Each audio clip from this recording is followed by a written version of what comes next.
நண்பர்களே, இன்று மார்ச் மாதம் 20ஆம் தேதி. சப்ஸ்கிரைப் செய்யாத அன்பர்கள் சப்ஸ்கிரைப் செய்துட்டு பாருங்கள். லைக் பட்டனையும் அழுத்துங்க. ஹைப்பர் ஒரு விஷயம் வரும், அதனையும் அழுத்துங்க. உடனுக்குடன் உங்களுக்கு செய்திகள் வந்து சேரும். ஒரு முக்கியமான விஷயத்தை நாம் பார்க்க இருக்கின்றோம். ரிஸ் கொஹார் இண்டிபெண்டன்ட் ரிசர்ச்சர் எழுதிய ஒரு முக்கியமான விஷயம்.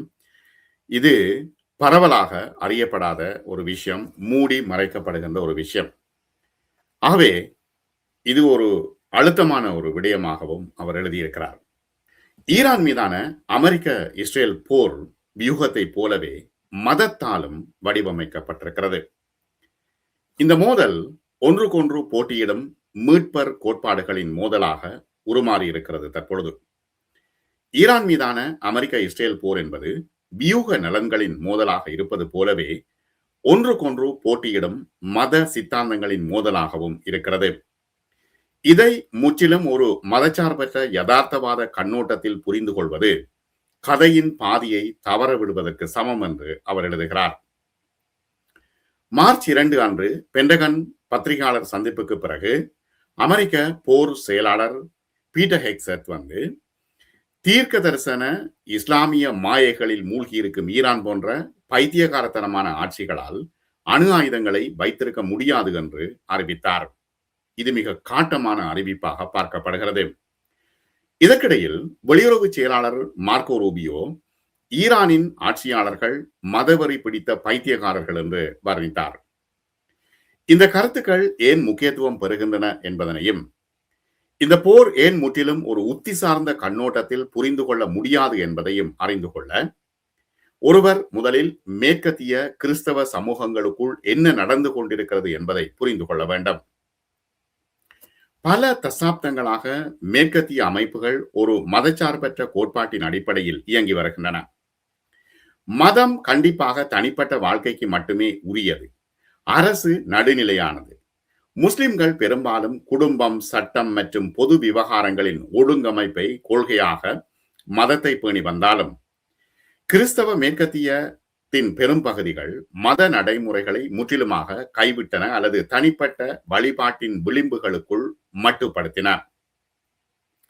பழமைவாத கிறிஸ்தவர்களின் பார்வையில் இதன் விளைவுகள் கடுமையானவையாக இருந்துள்ளன. பாரம்பரிய குடும்பத்தின் சிதைவு, குறைந்து வரும் பிள்ளை பிறப்பு விகிதங்கள், தீவிர தாராளவாத பாலியல் அரசியலின் முன்னேற்றம் மற்றும் பொது மற்றும் ஒழுக்க வாழ்வில் இருந்து நம்பிக்கையின் பொதுவான பின்வாங்கல். குறிப்பாக பழமைவாத கிறிஸ்தவர்களும் முஸ்லிம்களும் பொதுவான ஒரு தளத்தை காணக்கூடிய பகுதிகள் இவைதான். ஆனால் பழமைவாத கூட்டணிக்குள் ஒரு கடினமான மேலும் சிக்கலான போக்கு ஒன்று இருக்கிறது. பிரதான மத பழமைவாதத்திலிருந்து வேறுபட்ட கிறிஸ்தவ தேசியவாதம் அரசியல், சட்ட மற்றும் சமூக வாழ்வின் ஒவ்வொரு தளத்திலும் மற்ற எல்லா மதங்களையும் கலாச்சார அமைப்புகளையும் கிறிஸ்தவ மேலாதிக்கத்திற்கு கீழ்ப்படுத்த முயல்கிறது. இந்த சித்தாந்தம் வெள்ளையின தேசியவாதம், இனவாதம், யூத எதிர்ப்பு மற்றும் இஸ்லாமிய வெறுப்பு ஆகியவற்றுடன் வலுவாக தொடர்புடையதாக காணப்படுகிறது.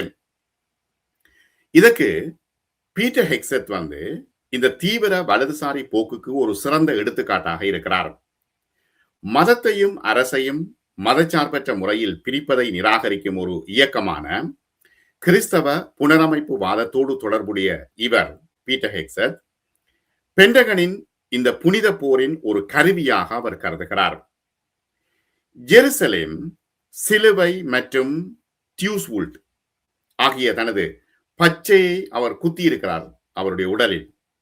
நவீன கால அமெரிக்க கிறிஸ்தவ சிலுவை போரின் சின்னங்களாக அவர் சொல்கிறார், விவரித்திருக்கிறார். மேலும் காஃபிர் என்ற அரபு வார்த்தையையும் அவர் பச்சையாக குத்தியிருக்கிறார் உடலில். இது இஸ்லாமியர்களுக்கு எதிரான ஒரு திட்டமிட்ட ஆத்திரமூட்டும் செயலாக பார்க்கப்படுகிறது. அவரால் இந்த சிலுவை போர் வீரர் என்ற சித்தரிப்பு விளிம்பு நிலை குரல்களில் இருந்து செயல்பாட்டு இராணுவ கலாச்சாரத்திற்கு மாற்றமடைந்திருக்கிறது. மத்திய கிழக்கு முழுவதும் நிலைநிறுத்தப்பட்டுள்ள அமெரிக்க படை வீரர்களிடமிருந்து 110க்கும் மேற்பட்ட புகார்கள் தங்களுக்கு குவிந்துள்ளதாக இராணுவ மத சுதந்திர அறக்கட்டளை மிலிட்டரி ரிலிஜியஸ் ஃப்ரீடம் ஃபவுண்டேஷன் தெரிவிக்கிறது. அவர்களில் ஒரு படைத்துறை அல்லாத அதிகாரி தனது தளபதி துருப்புக்களிடம் இந்த போர் கடவுளின் தெய்வீக திட்டத்தின் ஒரு பகுதி என்று கூறியிருக்கிறார். வெளிப்படுத்தல் புத்தகத்தை மேற்கோள் காட்டி ஈரானின் அர்மகெதோனை ஏற்படுத்துவதற்கான சமிக்ஞை நெருப்பை ஏற்ற ஜனாதிபதி ட்ரம்ப் இயேசுவால் அபிஷேகம் செய்யப்பட்டுள்ளார் என்று அறிவித்ததாகவும் அவர் தெரிவித்திருக்கின்றார். அண்மையில் ட்ரம்பை வைத்துக் கொண்டு பல கிறிஸ்தவ பாதிரிமார்கள் அவர்களுக்கு ஆசீர்வாதம் செய்த புகைப்படம் வெள்ளை மாளிகையில் இருந்து வெளியில் வந்தது. பொது மத ஆராய்ச்சி நிறுவனத்தின் தலைவரான ரோபர்ட் பி ஜோன்ஸ் இந்த உலக கண்ணோட்டத்தின் தர்க்கத்தை வெளிப்படையாக பின்பற்றுமாறு சொல்கின்றார். இது வன்முறையை மகிமைப்படுத்துவது மட்டுமல்ல, கிறிஸ்தவம் மற்றும் நாகரிகத்தின் பெயரால் செய்யப்படும் வன்முறையை மகிமைப்படுத்துவதாகும். இது வன்முறையை அரசியலின் தளத்திலிருந்து வெளியே எடுத்து கிறிஸ்தவ நாடு என்று சொல்லப்படும் ஒன்று ஒரு முஸ்லிம் நாட்டுக்கு எதிராக நடத்தும் புனித போராக காட்ட முயல்கிறது. இந்த போக்கிற்குள் மிகவும் செல்வாக்குமிக்க கூறுகளில் ஜெருசலேமில் உள்ள அல் அக்ஸா மசூதி இருந்த இடத்தில் 3வது ஆலயத்தை, நெருப்பு வழங்கும் பலி ஆலயத்தை கட்டுவது கிறிஸ்துவின் 2ஆம் வருகைக்கு ஒரு இறையியல் முன் நிபந்தனை என்று நம்பும் கிறிஸ்தவ சியோனிஸ்டுகளும் சுவிசேஷ கால பிரிவுவாதிகளும் அடங்குவார்கள். பாலஸ்தீனிய மக்கள் இருப்பதை அந்த இடத்திலிருந்து அவர்களை வெளியேற்றி மேற்கு கரையில் இஸ்ரேலிய காலனித்துவ குடியேற்றம் மூலம் அவர்களை முழுமையாக வெளியேற்றுவதை இது ஆதரிக்கும். தன்னை ஒரு வெளிப்படையான கிறிஸ்தவ சியோனிஸ்ட் என்று கூறிக்கொள்கின்ற இஸ்ரேலுக்கான அமெரிக்க தூதர் மைக் ஹக்கபி சமீபத்தில் ஒரு நேர்காணலில் அவர்கள் அனைத்தையும் வெளியேற்றினால் நன்றாக இருக்கும் என்று தெரிவித்தார். இது இஸ்ரேல் தனது எல்லைகள் குறித்த விவிலிய விளக்கத்தின் கீழ் மத்திய கிழக்கின் பெரும் பகுதியை கட்டுப்படுத்த கூடும் என்பதை குறிக்கிறது. இத்தகைய தீவிர சியோனிச சித்தாந்தவாதிகளுக்கு 3வது ஒரு ஆலயத்தின் உருவாக்கத்துக்கு தேவையான நிலைமைகளுக்கு, அதாவது யூதர்கள் கட்ட இருக்கின்ற 3வது ஆலயத்தின் உருவாக்கத்திற்கு தேவையான நிலைமைகளுக்கு ஈரான் ஒரு ஆன்மீக தடையாக விளங்குகிறது. எனவே விவிலிய தீர்க்க தரிசனத்தை நிறைவேற்றுவதற்காக அது இராணுவ ரீதியாக செயலிழக்க செய்யப்பட வேண்டும்.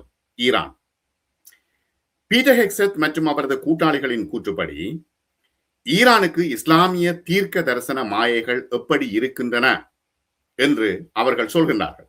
ஈரானின் அரசு சித்தாந்தமான விலாயத் அல் ஃபகீஹ், இஸ்லாமிய சட்ட வல்லுநரின் பாதுகாப்பு, இந்த கோட்பாட்டின்படி தலைமறைவாக இருக்கின்ற ஹைஃபர், மறைந்திருக்கின்ற 12வது இமாம் இல்லாத நிலையில் அவருக்கு பதிலாக ஆட்சி செய்யும் ஒரு தகுதி வாய்ந்த இஸ்லாமிய சட்ட வல்லுநரிடமே உச்ச அதிகாரம் இருக்க வேண்டும் என்று ஈரான் சொல்கிறது.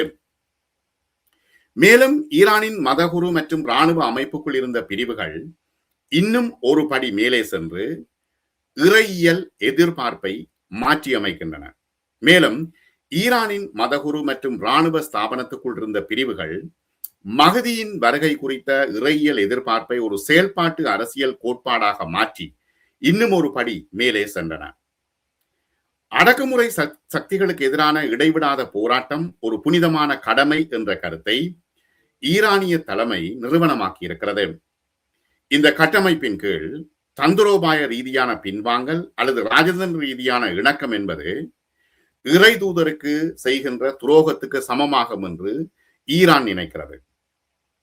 1980களில் நடந்த ஈரான் ஈராக் போரின் பொழுது தெஹ்ரான் ஷியா மதத்தை ஒரு புனித பாதுகாப்பாக மாற்றிய அந்த போராட்டத்தை கர்பலாவில் நடந்த ஒரு நவீன கால போராட்டமாக சித்தரித்தது, மக்களை திரட்டியது. இந்த இறையியல் ரீதியான கட்டமைப்பு பிறகு முன்னோக்கிய பாதுகாப்பு என்பதை நியாயப்படுத்தியது. இது பிராந்தியம் முழுவதிலும் ஒரு வலையமைப்புகளை உருவாக்குவதற்காக புரட்சி செய்யும் ஒரு உத்தியாக இருந்தது. ஈராக், சிரியா, லெபனான் அல்லது காசாவில் உள்ள எதிரிகளோடு மோதுவதன் மூலம் இஸ்லாமிய குடியரசு அச்சுறுத்தல்களை அவற்றின் மூலத்திலேயே எதிர்கொள்ளவும் இராணுவ மோதலை ஈரானிய மண்ணிலிருந்து வெகு தொலைவில் வைத்திருக்கவும் நோக்கம் கொண்டதாக இருந்தது. எனவே ஈரானுக்கு எதிரான அமெரிக்க இஸ்ரேல் போரை தந்திரோபாய ரீதியானது மட்டுமல்லாமல் மத ரீதியானது என்றும் விளக்கலாம். மத ரீதியாக பார்த்தால் 2 நாகரிக கருத்தியல்கள் நேரடி கட்டமைப்பு மோதலில் இருக்கின்றன. ஒவ்வொன்றும் மற்றொன்றின் இருப்பை அதன் உச்சபட்ச வடிவத்தில் தெய்வீக அங்கீகாரம் பெற்ற ஒரு விளைவுக்கு தடையாக கருதுகிறது. கிறிஸ்தவர்களும் யூதர்களும் யோசிக்கிறார்கள், ஈரான் ஒரு தெய்வீக அங்கீகாரம் பெற்ற விளைவுக்கு தடையாக கருதுவதாக நினைக்கிறார்கள். இஸ்ரேலிய பிரதமர் பெஞ்சமின் நெதன்யாகு மற்றும் பிற அதிகாரிகள் இந்த கட்டமைப்பை வெளிப்படையாகவே பயன்படுத்தியுள்ளார்கள். யாத்ராகமம், உபாகமம் மற்றும் சாமுவேல் ஆகிய நூல்களின் அமலேக்கை முழுமையாக ஒழித்து கட்டவும், அனைத்து ஆண்கள், பெண்கள், குழந்தைகள் மற்றும் கால்நடைகளை கொல்லவும் கட்டளையிடும் பகுதிகளை மேற்கோள் காட்டி ஹமாஸையும் ஈரானையும் விவிலிய அமெரிக்கர்கள் என்று குறிப்பிடுகின்றார்கள். இந்த அர்த்தத்தில் இந்த மோதல் போட்டியிடும் மீட்பர் சார்ந்த கட்டமைப்புகளின் ஒரு தொகை மோதலாக உருவாகி இருக்கிறது. இதில் வழக்கமான ராஜதந்திரம் கட்டமைப்பு ரீதியாக கடினமாக இருக்கிறது. ஏனெனில் இரண்டு தரப்பினரும் தங்கள் உச்சபட்ச வடிவங்களில் தாங்கள் ஒரு தெய்வீக கட்டளையை நிறைவேற்றுவதாக நம்புகிறார்கள். இறுதியாக ஈரானிய ஆட்சி மாற்றம், இராணுவ ஆயுத குறைப்பு மற்றும் அணு ஆயுத சிறைபூட்டல் தடுப்பு ஆகியவற்றுக்கு இடையே மாறி மாறி வரும் போருக்கான வாஷிங்டனின் மாறி வரும் நியாயங்கள் உண்மையில் அதன் பிரச்சாரம் சேவை செய்கின்ற ஆதரவு தளங்களையே பிரதிபலிக்கின்றன. அதாவது கிறிஸ்தவத்துக்கு நாங்கள் சேவை செய்கின்றோம் என்று அவர்கள் சொல்கின்றார்கள். அந்த ஆதரவு தரப்பினரில் நெதன்யாகு மற்றும் அமெரிக்காவில் உள்ள அவரது சியோனிச மற்றும் சுவிசேஷ கூட்டாளிகளின் நோக்கங்கள் மிகவும் தெளிவானவையாக தெரிகின்றன. அவர்களுக்கு சாதகமான ஒரே போர் விளைவுதான் ஒரு ஆட்சி மாற்றம் அல்லது துண்டாடப்பட்ட மற்றும் சிதறடிக்கப்பட்ட ஈரான். அதன் அனைத்து இராணுவ பாதுகாப்பு மற்றும் காவல் திறன்களையும் இழந்து இஸ்ரேலிய மேலாதிக்கத்திற்கு சவால் விட முடியாத அளவுக்கு கட்டமைப்பு ரீதியாக பலவீனப்படுத்தப்படல் வேண்டும் என்று இவர்கள் நினைக்கிறார்கள். இதுதான் 40 ஆண்டுகளாக காத்திருந்த ஒரு மோதல் என்று நெதன்யாகு சொல்லிக் கொண்டிருக்கிறார். ஆட்சியை மாற்ற முடியாவிட்டாலும் கூட இந்த தருணத்தை பயன்படுத்தி கொண்டு ஈரானின் பொருளாதாரம், போலீஸ், காவல், இராணுவ உள்கட்டமைப்பை அளிக்க இஸ்ரேல் தன்னால் முடிந்த அனைத்தையும் செய்யும். அதே போல ஈரானும் இதே தருணத்திற்காகத்தான் தயாராகி இருக்கிறது. இஸ்ரேலின் லட்சியங்களை புரிந்து கொண்டிருக்கிறது. அது பிராந்தியத்தில் உள்ள அமெரிக்க இராணுவ தளங்கள் மற்றும் நிறுவல்கள், அத்தோடு அரபு நாடுகளின் பொருளாதார உட்கட்டமைப்பு ஆகியவற்றை குறிவைத்து அடிக்கிறது. போரை மூலோபாய ரீதியாக விரிவுபடுத்தி தீவிரப்படுத்தி வருகிறது. அரபு நாடுகளில் அமெரிக்க இராணுவத்தின் இருப்பு ஒரு தடையாக இல்லாமல் பாதுகாப்பின்மைக்கான ஒரு மூலமாக இருப்பதை எடுத்து காட்டவும், தனக்கு பிடித்தமான கூட்டாளியை பாதுகாப்பதையே முதன்மை நோக்கமாக கொண்ட ஒரு சக்தியை சார்ந்திருப்பதை அம்பலப்படுத்தவும், மேலும் இந்த ஏமாற்றம் பலனளித்தால் இறுதியில் அமெரிக்காவை வளைகுடா பகுதியிலிருந்து வெளியேற்றுவதுதான் ஈரானுடைய நோக்கம். இண்டிபெண்டன்ட் ரிசர்ச்சர் ரியாஸ் கொஹார் எழுதிய ஒரு முக்கியமான தகவல்களை நான் உங்களோடு பகிர்ந்து கொண்டேன். மற்றும் ஒரு காணொளியில் சந்திப்போம் நண்பர்களே. சப்ஸ்கிரைப் செய்யாத அன்பர்கள் சப்ஸ்கிரைப் செய்யுங்கள், லைக் செய்யுங்கோ, ஹை பட்டனையும் அழுத்துங்கோ. உங்களுக்கு உடனுக்குடன் செய்திகள், தகவல்கள் வந்து சேரும்.